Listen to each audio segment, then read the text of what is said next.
Today's daf we're going to be learning is Zevachim daf Kaf Zayin. This is the daf for Shabbat Chol HaMoed. We're going to get started with a quick review of what we did yesterday. So we had, or in the previous daf, so we had the Mishna. It says if you put it in the wrong place on the altar, or we described all different kinds of places, it's pasul ve'ein bo karet. It's disqualified, but you don't get karet. To which Shmuel explained, and we're going to have two other explanations of this Mishnah, the meat is disqualified, but the blood was good, and the person received atonement. Okay, we're going to get back later to what is this ein bo karet, why does it say that? Then we said, why is that? Because it went on the altar, and once it goes on the altar, right, the altar was given lechaper, the blood was to atone, the blood is accepted even though the meat is disqualified. Then we said that means Shmuel must told, shalobim komo is kim komo dami. Okay, if you put something in the wrong place on the altar, it's as if you put it in the right place. What about the other Mishnah in the next chapter, which talks about the first Mishnah in the chapter, or the beginning of the next chapter, which talks about putting it on the altar. If it's put in the wrong place, but you still have more blood in the animal, you take that and you use it. But wait, how can you do that? We distinguish, because if you already fulfilled your obligation, you can't go take more blood and do it again. Well, what we said is, our Mishnah is talking about if it was done by the person who was the right person to do it, and that Mishnah is talking about the person who was the wrong person, like a disqualified Kohen, someone who wasn't a Kohen at all. Then you can do it again, because then it really doesn't count. Okay. Then we had some other issues. Now we're going to go start with this Meitive at the bottom of our page. Meitive, it says in a Braita, Chishev litena tenitanim lamala lamata, lamata lamala. Okay, what if you thought in your head that you were going to put the blood in the wrong place on the altar? So la'alter, if you thought I'm going to do this right away, it's kasher. Okay, there's nothing wrong with that, because a machshava, to do something that's not a pigul machshava or a lo lishma or something, right, for the chatat and the pesach, for example, don't disqualify. Okay, anything that's not other than those doesn't disqualify the korban, and therefore, since you said I'm going to do it, you thought I'm going to do it immediately in the wrong place, it's still kasher. So that's not a machshava that's going to disqualify. If you then continued after that, and then you had a pigul machshava, basically where you said, I'm thinking that I'm going to sprinkle the blood, or I'm going to eat the meat, or whatever it is, in the wrong place, okay? It's disqualified, but there's no karet. Why is it? No. This is a case of pigul that doesn't have karet associated with it, right? If you eat the meat, there's no karet. Why? Because it doesn't have karet for chutz l'mkomo, only chutz l'zmano. But chutz l'zmano, pigul v'chayvim alav karet. In other words, since this korban, you did something wrong in the beginning, but it wasn't a wrong that really means anything. You thought I'm going to put it in the wrong place on the altar. It has no meaning, and therefore it still could be pigul. If you remember, we learned about pigul. In order for it to be pigul, it has to be perfectly good in every other way, and that's going to be a big discussion today.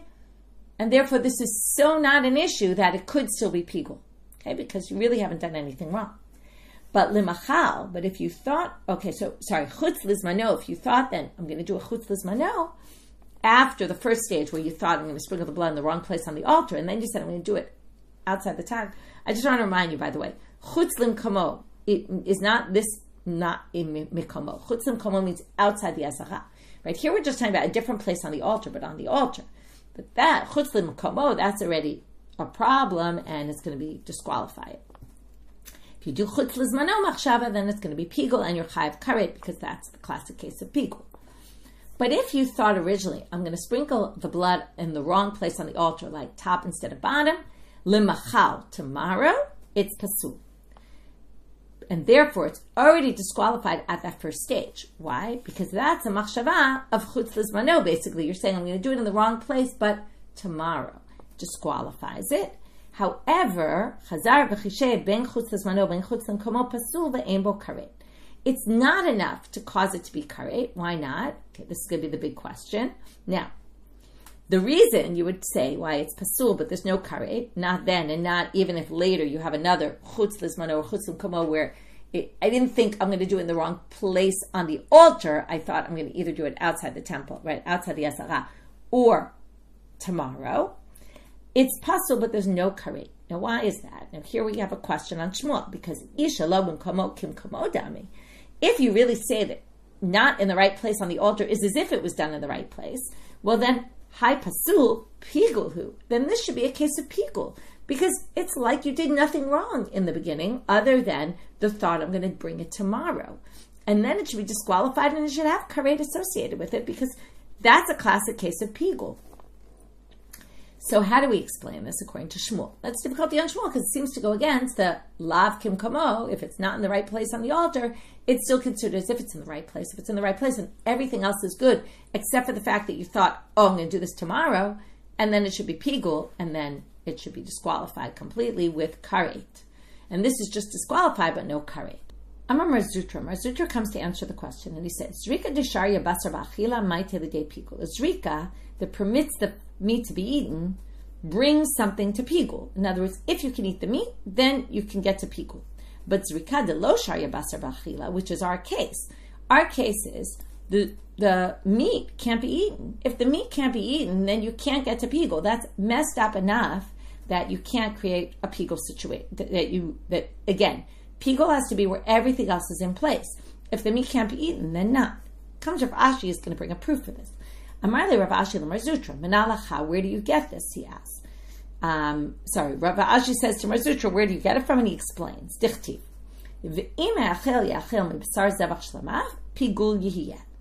If you eat from the meat, right, then it will be pigul. Meaning the isser of pigul is specifically the eating of the meat. That's when you get karet for eating the meat. That was from a messed up korban, a pigul korban. So what do they learn from this? Now, notice it says, pigul yihiyeh, it will be pigul. Misha pigulo garamlo. Pigul yihiyeh means it will become pigul from whatever you did that was wrong, right? Like eating it outside the right time, or again, having a machshava that you're going to eat it outside the wrong time, that you're going to sprinkle the blood. This is all pigul because of itself. This is going to be forbidden to eat because the pigul caused it. Yatzah excluded from this is she'ein pigulo garamlo ele isur davar acher garamlo. If something else caused it not to be able to be eaten, like our case, if you put the blood in the wrong place, you can't eat the meat. That was what Shmuel explained. When it said pasul, that's what it meant. You can't eat the meat. Then there's no pigul here. And that's why it's embo karet, right? It's not going to be a case of pigul. But now we have a bit of a problem, which is ihachi, if sule nami lo lifsa. Then why is it actually disqualified? Because this should be like our Mishna. What did we say? The meat is pasul according to Shmuel, but not the blood. But this makes it sound like the blood is disqualified as well. So why would it be disqualified if it's not pigul? And it's just a case of you put it in the wrong place on the altar. Well, that's a case of the classic, what Shmuel says again. This is all according to Shmuel. Lav mukomo is kim komodami. It's like it was done in the proper place, so it was accepted, your atonement. So why is it saying this isn't accepted?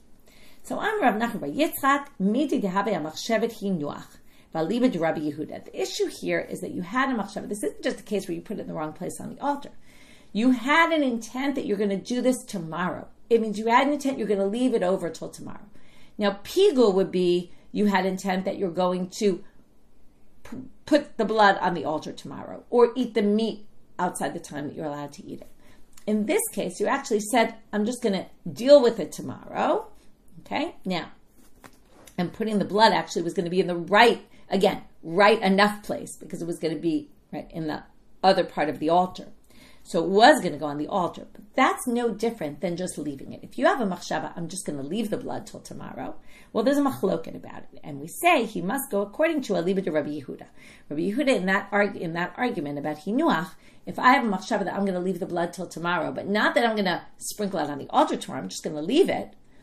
There's a machloket about whether that's going to be disqualified or not. It's obviously not pigul that you're going to get karet for, but it is disqualified according to Rabbi Yehuda, and that's why it's pasul here, because they hold like Rabbi Yehuda on that issue. Okay, so we've resolved all that. Now we're going to move to Reish Lakish. So again, to summarize, Shmuel says, Lav Mikamo is like Mikamo. Okay, and that's based on, it made it on the altar. As long as it gets on the altar, we don't care where on the altar it is. Okay, what's disqualified? The meat. The meat can't be eaten. Okay, there's a disqualification. If it's in the wrong place on the altar, the meat can't be eaten, but the blood is accepted and the atonement is accepted. What does you do with the next Mishnah? Right, the next Mishnah, which says you can redo it. Well, if it was good, then you can't redo things, right? If you have more blood, take more blood and do it. That must be a disqualified kohen. And what about this source we had today? right, that if you did it with this machshava about tomorrow, it'll be disqualified, but there's no pigul after that. So then we had to explain, well, there's no pigul because the meat can't be eaten. That's enough to say there's no pigul. That was how we resolved that issue. Why is it disqualified? Well, it's disqualified. What we just explained is because you intended to leave it over till tomorrow, and that, according to Rabbi Yehuda, is a problem. Now comes Reish Lakish. Reish Lakish Amar. Second explanation of our Mishnah. La'olam pasul mamash. Pasul means everything is pasul. The entire korban is disqualified. You put the blood in the wrong place, you don't get a toman either. V'shelobim komona, you expect him to say, is lav kimakomodami, right? Yeah, that's what you would expect. And we don't treat anywhere on the altar as if it was its place. But no, that's not what he says. He actually says like Shmuel. That's going to be a little confusing. Shelobim komo kimakomodami. Putting something not in its right place is actually as if you put it in the right place. Well, then why is it disqualified? Well, velo kasha, they figure you're going to ask that. It's difficult. Kan shenatan b'shtika, kan shenatan b'amira. He has to explain the Mishnah that if you did it b'shtika, okay, our Mishnah is not in that case. B'shtika, if you did it without any kind of other thought besides just putting it in the wrong place, without any pigul thought, for example, okay, you did it b'shtika, then it's as if you put it in the right place and it will be accepted. So kan really means the pasuk that we said before. Anini tativ lachem ala mizbeach lechapel. Once it gets to the mizbeach, it's good. That's only if you don't have a pigul machshava. He's going to explain our Mishnah, even though it didn't say so. Our Mishnah is talking about there was a pigul machshava, and that's why the whole thing is disqualified. The blood as well. Kan shenatam ba'amira. You did it with an amira, a statement. Okay, Rashi, you could have machshava. It depends whether you hold machshava is enough. But basically, it's where you said or intended that it was going to be done in the wrong time. So the Mishnah, when it disqualifies it completely, is that situation. Okay, so he disagrees with Shmuel about the case because he thinks the case is where there was a pigul machshava. Shmuel didn't think that. But he agrees with him that lav mikamo is like mikamo. And only because it was a pigul machshava here did it disqualify it completely. Okay, now we're going to have a difficulty, just like we had before with Shmuel. And in fact, the Gemara is not even going to quote the whole thing. They're just going to say Tanan, really should be Tanya. Chishev litena tanitanim lamata lamala lamala lamata kulu ad midi dehavim machshavet hinuach v'aliba de Rabbi Yehuda. In other words, go back and start from where we started today, from the Meitiveh. Bring that whole thing, because that seems to imply mikamo is not kimikomo. Not mikamo. If you put it in the wrong place, it's like it was not in the right place. Okay, as if it wasn't on the altar. To which Shmuel responded to that, and we worked it out that it's because of Safek Hinuach and all that.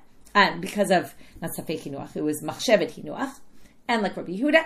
In other words, go back over the whole thing we started with today. That again, how is it going to be Pasul Ve'en Bo Karet?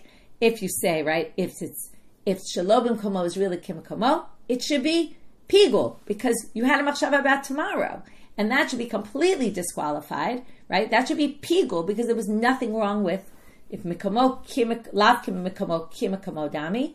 Then basically it's as if the korban was completely fine, other than the pigul machshava you had, and that should make it pigul, and that should have karet, but it doesn't. So how do we resolve that? Oh, we said it's really not pigul because in this case, the fact that the meat is disqualified makes it problematic, right? And then we're going to have to say, but then why is it problematic, right? In other words, the meat should make it not pigul at all. It shouldn't even be pasul. And then they say, well, it's like machshavet hinuach. And according to Rabbi Yehuda. Okay, that was just a repeat. Now we move on. Rabbi Yochanan. We get to the third opinion. Finally, we're going to have someone who says not putting it in its right place on the altar is as if it's really not on the altar. And Rabbi Yochanan is going to say, Idi v'idi shenatam b'shtika. Okay, both. Now, Idi v'idi is both the Mishnah and the next Mishnah are that you gave it without saying anything, meaning you didn't have any other pigul machshava. These Mishnayot are not talking about pigul machshava. V'shalobim kamo lav kimikamo dami. And putting something not in the right place is actually as if you didn't put it in the right place at all. Okay? It's not in the right place. It's completely disqualified. So he's going to agree with Reish Lakish about one point that the psul in our Mishnah is completely disqualified because it was in the wrong place. Now, what about hadi'ika? Now, What about the other Mishnah? How are we going to resolve the fact that one Mishnah allows you to redo it and this Mishnah doesn't allow you to redo it? Well, let's just think about it. If it's completely disqualified, then you did nothing.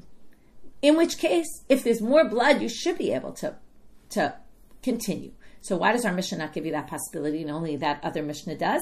Well, it's just a matter of, was there more blood or not? Our Mishnah is discussing a case where that was all the blood. And now you put it in the wrong place, there's nothing to do about it. That Mishnah is discussing if you still have more blood. Well, then you can fix it by doing more blood because you really didn't do anything. Okay? And that's how he resolves that. So now we're going to have a difficulty on Rabbi Yochanan. Tanan pasul ve'ein bo karet. Now, let's go back to our Mishnah. Our Mishnah said it's disqualified and there's no karet. So Bishlama Reish Lakish hainu dekatani pasul ve'ein bo karet. According to Reish Lakish, we understand why it says pasul ve'ein bo karet. It's very clear because Reish Lakish is talking about a pigul situation, right? What does Reish Lakish say? It's a case where you did it ba'amira. You had a pigul machshava while you put it in the wrong place. And then, what's the situation?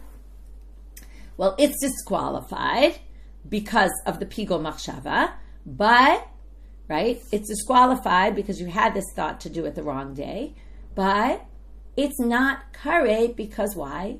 Well, because the meat can't be eaten because of some other reason. The meat can't be eaten because the meat is disqualified. Okay, even though the blood was accepted, the meat is not. That was all what we learned yesterday because the pasuk was once it gets on the altar, it atones, but it didn't say you could eat the meat.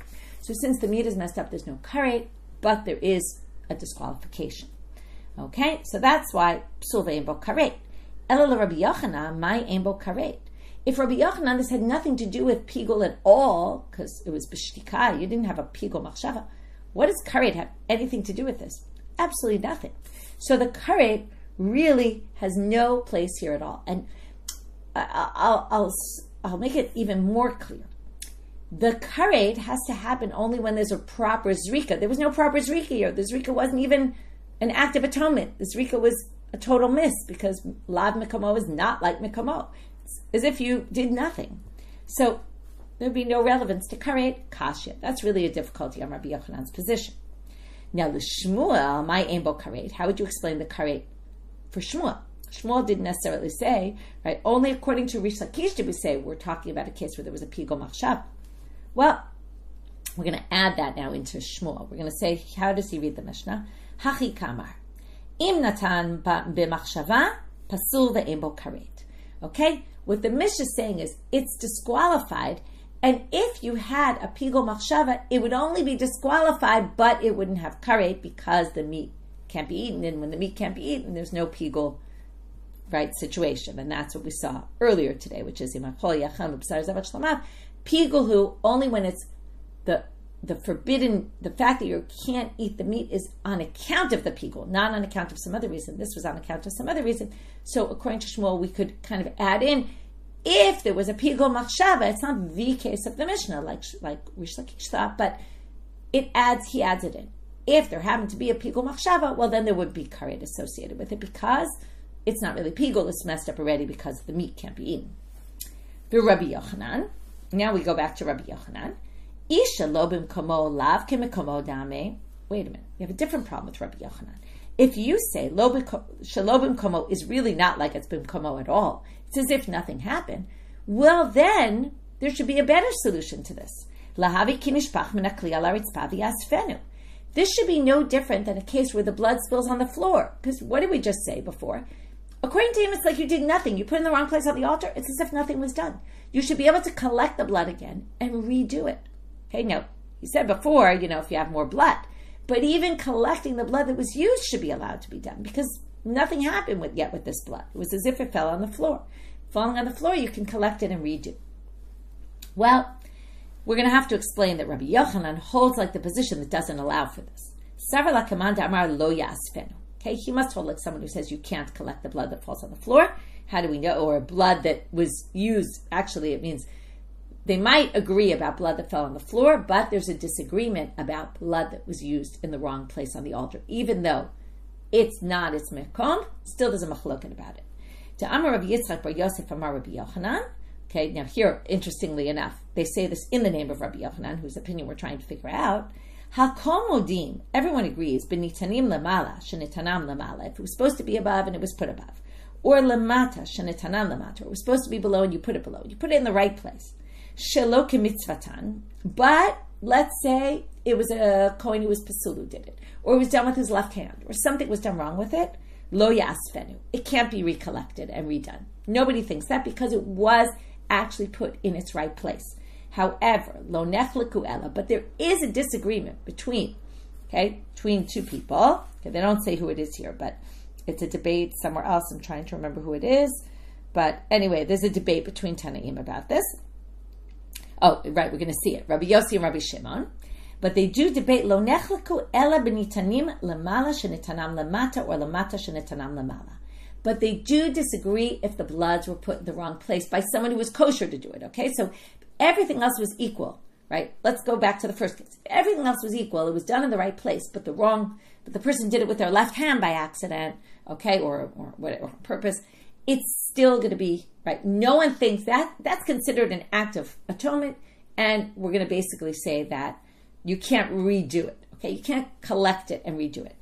But in a case where it was put in the wrong place on the altar, up instead of down or down instead of up, remember, this is all the chut sikra, right? That line in the middle, and some are supposed to be above and some are supposed to be below. So, Rabbi Yossi omer lo yasfenu, Rabbi Shimon omer yasfenu. If that's your only issue, Rabbi Shimon thinks you can collect it, but Rabbi Yossi says you can't. So, Rabbi Yochanan must hold by Rabbi Yossi. Okay, and that explains Rabbi Yochanan's position. Turning now to Amud Bet, right? And then they say it.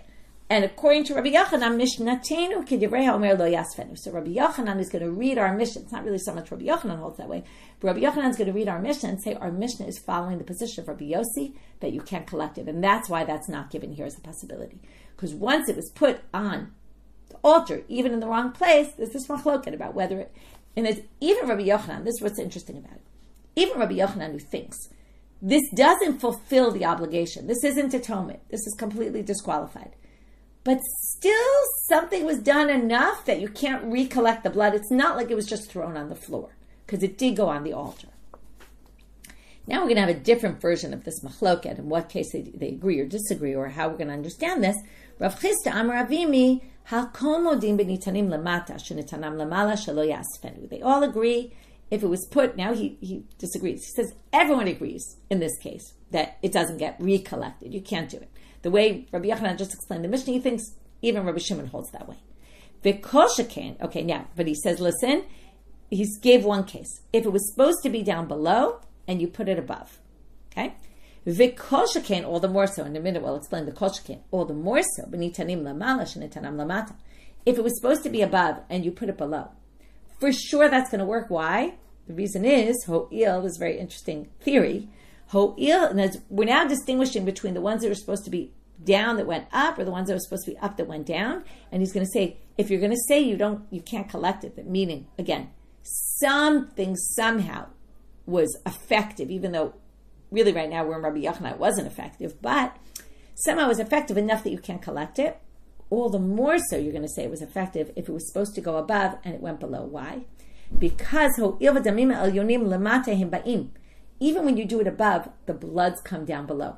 So therefore, if the bloods are supposed to be up and I put them down below, since anyway they would have dripped down below, so by putting them down below, of course that's going to be considered at least something. But lo nechleku ela, in what case do they actually disagree? According to Rav Chisda, he disagrees with what Rabbi Yochanan said before. Ela benitanim lifnim shenitanam b'chutz or b'chutz shenitanam b'fnim. The machloket is, what if the bloods were supposed to go in the inner sanctuary and they were brought on the altar that was outside the sanctuary, the main altar, or the reverse? It was supposed to be on the outer and it was brought on the inner. So Rabbi Yossi omer yasfenu. In this case, Rabbi Yossi says you can collect it because that was completely ineffective. And Rabbi Shimon omer lo yasfenu. Rabbi Shimon says you can't collect it. I want you to notice also Rabbi Shimon and Rabbi Yossi are flipped here. In the previous, it was Rabbi Yossi who said it can't be collected. Rabbi Shimon who said it could. In this version, it's the opposite. But that's a completely different situation, right? And that's not what we're talking about. Okay, so, but the point being that Rav Chisda says in the name of Avimi that everyone agrees lo yasfenu, and then that would explain the Mishnah would be then according to both opinions. Because in our case of lamala and lamata, that's definitely enough to be considered something was done that you cannot collect the blood again. He says, I can further prove this. Okay, we're going to see in a minute what he's going to prove.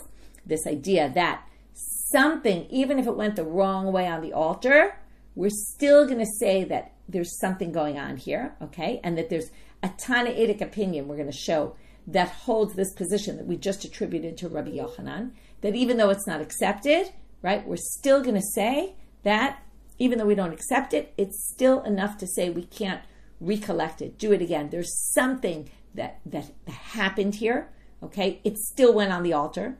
Okay, we're going to see it in a different ramification here. We see a machlokah between Rabbi Yehuda and Rabbi Shimon.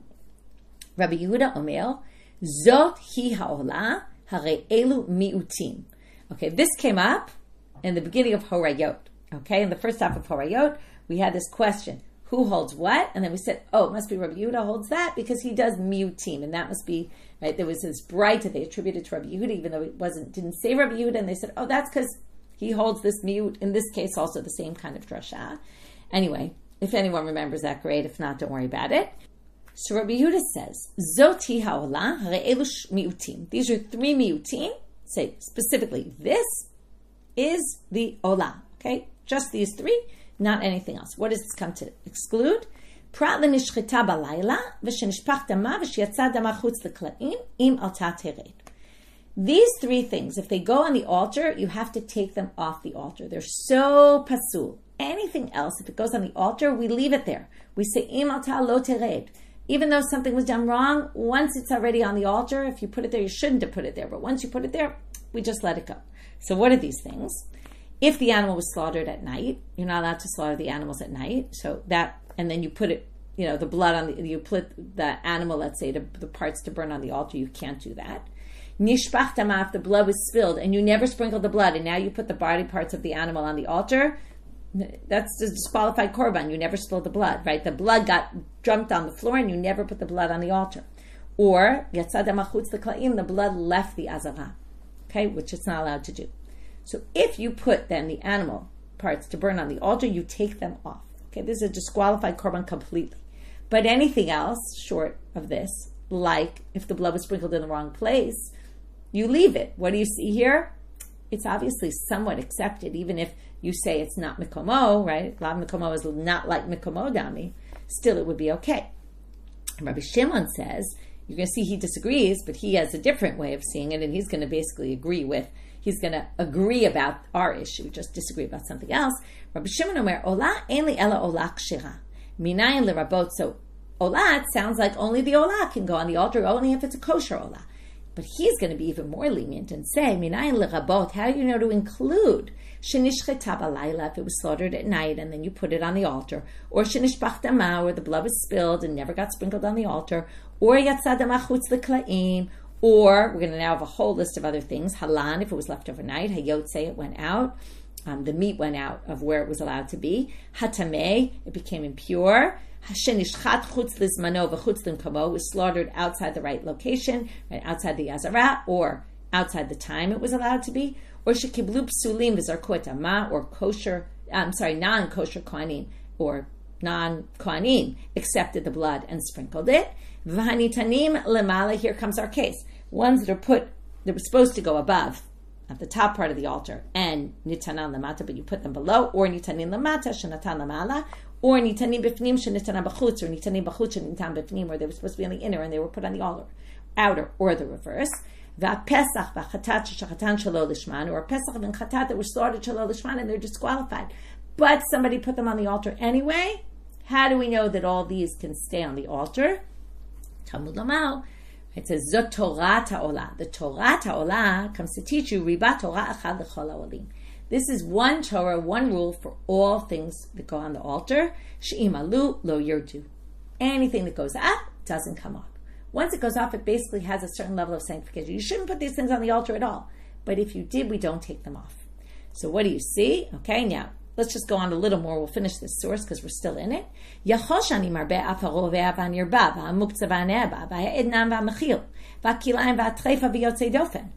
about this whole list of animals that are not allowed to go on the altar at all? Like an animal that initiated sexual relations with a human, or nearby, or a human initiated sexual relations with the animal, or muktzeh was designated for avodah zarah, for idol worship, or nevad, or it was actually worship for idol worship, or an etnan, which is a gift. It was a gift for a prostitute, and then we brought it for a korban. We can't do that. Or mechir kelev, it was something that was used to buy a dog. Okay, or you sold a dog for this animal. Those are things that are not allowed to be brought. Or kilayim, a mixed breed of animal, or a treifa, or an animal that was close to death, or yotzei dofen, or it was born in a C-section. So all those can't be brought on the altar. So how do you know about those? If they were put up, you would take them down. You might have thought also those can stay on. Talmud Lomar Zot. Zot is limiting, not those. Okay, so it seems arbitrary. Why are those in? Right, we have one word that includes Torah, one word that excludes Zot. Why include those and exclude those? Well, very simply, Marban yet elu shehaya psulam b'kodesh, umutziat elu shelo haya psulam b'kodesh. All the first category of items were things that were sanctified and then became messed up somehow. They became impure. Blood was sprinkled in the wrong place. The blood was spilled. Something went wrong along the way. The other ones were never valid to go on be used as a sacrifice from the beginning. So, right, they were problematic before they even got to the temple. Okay, so that's the difference. Anyway, what's the point here? And this is why we brought it. They're going to remind you. Katanimia, but in any case, it says here, Hanitanim lamata, shenetanan lamata, lamala shenetanan lamata, velo palik Rabbi Yehuda. In other words, what do you see here? Everyone agrees. Rabbi Yehuda didn't disagree about that case. Everyone agrees that something happens here, because once it goes on the altar, it can actually stay. So, right, like if you took the meat of this thing and you burnt it on the altar, you would leave it. So it shows, we explained about Rabbi Yochanan, even though he thinks this is wrong, it shouldn't be done this way. But if it was done, it stays, and therefore you can't recollect the blood and do it again. Okay, this is not allowed. Okay, because it is something happened here, even though it's not really what was supposed to happen. My time, lav mishum dekal. Right. So now, what do you see here? What's the reason? Lav mishum dekalte mizbeach ushmamina lo yasfenu. So this is just finishing that up, which is not because the mizbeach accepted it, meaning once it accepts it, you can't recollect it. That if it falls on the floor, you can pick it up because that never went on the altar. But once it goes on the altar, you cannot recollect it, and therefore we can learn that from here. That was all to bring a Tanaitic source for what we saw with Rabbi Yochanan. Okay, so what did we have here before we move on to the next stage? Let's try to just summarize. We had Shmuel, Reish Lakish, and Rabbi Yochanan. Each explained the Mishna differently. There were some overlaps about two, right? Both some overlaps of Shmuel and Reish Lakish, particularly. They both think not in its right place is actually in its right place. Okay, that's considered its place. But Shmuel said only the meat is disqualified here. There is some sort of disqualification. Reish Lakish says the whole thing is disqualified. How does he explain the Mishnah? He has to add that there was a pigo machshava here. Okay, and that disqualifies it, and that explains why there's no karet. Then we had to explain, so Rabbi Yochanan actually thinks it's not mikomo at all. And then this has nothing to do with pigul. This is just completely not its place, and that's why it's disqualified, but still doesn't have karet. That we really couldn't explain according to Rabbi Yochanan. What does karet have to do with this? If it doesn't have to do with pigul, we left that as a difficulty. And then we said, right, that what about Rabbi? Then we had this question: why doesn't Rabbi Yochanan say you can recollect it? If he really thinks nothing was done here, then why not recollect it? And that we just explained that this kind of case, even though really nothing is done, something is done, and that's why it doesn't come off the altar. Okay, and then just to summarize one other part, which is the connection between this Mishnah and the next Mishnah, where the next Mishnah gives you this option, there's still blood in the animal, it can be done. So Shmuel and Reish Lakish would basically say that this Mishnah was done by a kosher Kohen, and that was done by a disqualified Kohen, or someone who wasn't a Kohen at all, and that's why you get to redo it, because there was some other problem. And Rabbi Yochanan would say, our Mishnah is just there was no other blood. If there's other blood, of course you could do it. Just get more blood, and that's what the other Mishnah is telling us. Okay, so that's a bit of a summary of those sections. Okay, now we're going to move on to Amar Rabbi Elazar. Mizbeach hapnimi mekadesh psulin. Okay, so the Mizbeach hapnimi can sanctify disqualified things. That's like this idea that we were talking about before, about the Mizbeach imala lo yered, because the Mizbeach, even the inner Mizbeach, can sanctify things that are pasul. So my kamashon, what's this telling us? Tanina, hani tanim bifnim. Okay, we already have this brighter that we saw before. It says, hani tanim bifnim, right, can go bachutz. And we just read this in the Mishnah, right? Hanitanim bifnim, shenitanam bachutz, hanitanim bachutz, shenitanam bifnim. Right? We said, imalu lo yerdu. So we already know that can sanctify these things. So even things that are psulim, it sanctifies them, which means they can stay on the altar. So if you had just learned from that braita, you might have thought only blood, because blood can go on the inner altar. Aval kometz de lo chazile emalo, but kometz, like the kometz never goes. You never bring a meal offering into the inner altar. So maybe since it can never be there, maybe if a kometz was put there, maybe you wouldn't leave it there. Kamash malan, that's why he needed to tell you, Rabbi Elazar, the mizbeach hapnimim kadesh psulim. This is Rabbi Elazar the Amora. Question is, why would an Amora say something that's quite clear from a braita? And the answer is because you might not have known that a kometz, if it went there, you might have thought only things that are supposed to go there, like blood. Meitivi. Now they're going to bring a difficulty to this because it says k'toret zara. If you take a k'toret that you're not supposed to bring, you're only supposed to bring a k'toret once in the morning, once in the evening. With the korban tamid, you're not supposed to bring a k'toret other than that. If someone decides I'm going to voluntarily bring an incense offering, that's what a k'toret is, you can't just do that. So what if I brought an incense offering? Shal tal gabe mizbeach, went on the altar, it comes down. She'en l'cha mekadesh psulim ela mizbeach hachitzon bera'oilo. Because the only thing that's mekadesh psulim is the outer altar with things that normally go on it. Now, k'toret was brought on the inner altar. So you couldn't bring a k'toret zara. We assume this means on the outer altar. Chitzon in pnimi lo. Now this seems to imply you can't bring it. Okay, now this is a bit of a difficult thing to understand. They say it sounds like where can you put mekadesh psulim? Like where are things going to be sanctified things that are disqualified? So in the mizbeach hachitzon and things that are oilo, but not the mizbeach hapnimi. Now we just said the mizbeach hapnimi. If I put the comments there, it will work. This seems to say only the mizbeach hachitzon, not the pnimi. And if it would be the pnimi, it would only be things that are normally go on it, like the things that normally go on the mizbeach hachitzon will be sanctified in the mizbeach hachitzon. The inner one, only the ones that normally go on the inner one. So how could you say this k'toret zara, right? The mizbeach. How can you say that? Right, sorry. So how could he say that the kometz would be sanctified? So teretz hachi, we can explain it like this: K'toret zara she'alta lemizbeach hachitzon tered, she'en lecha mizbeach chitzon mekadesh psulim ela hara'oilo, va'pnimi ben ra'oilo ben she'en ra'oilo. The inference we said before that the pnimi can also only do the ones that are ra'oi for it. No, that's not the inference. The inference here is the mizbeach hachitzon you only sanctifies things that actually go on it, but not something like the k'toret, which never goes on the outer one. But the inner one, that can sanctify anything, whether it's ra'oilo, not ra'oilo, and that explains this whole thing with the kometz. Okay, and that explains why Rabbi Elazar said, mizbeach hapanim kadesh psulim, even things that aren't ra'oi, that don't normally go there. My taima, why would there be a difference between the inner and the outer? Hai ritzpa, hai kli sharei. Because the outer altar sits on the ground. So it's not a vessel. It's actually considered part of the ground. Something that's part of the ground is not a vessel. It's built into the ground. The mizbeach hachitzon is actually called a kli sharei. It's much smaller, much smaller, and it's just like a sanctified vessel. So a kli sharei sanctifies anything that goes on it. It doesn't have to be something that's normally goes on it or doesn't normally go on it. It just sanctifies it no matter what. Okay, new Mishnah. And with this we'll finish our daf. Very simple Mishnah. Shochet et hazevach lizrok damo b'chutz o miktsat damo b'chutz. Okay, this is all the basic laws of pigul.